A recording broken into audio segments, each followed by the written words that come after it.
俺もうお金もめっちゃ思ってたわ。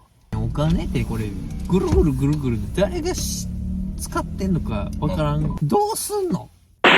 こすりつけてたら。いやでもまあまあまあ。めっちゃ思ってたわ昔。うん。この100円マジでこれ大丈夫みたいな。うん。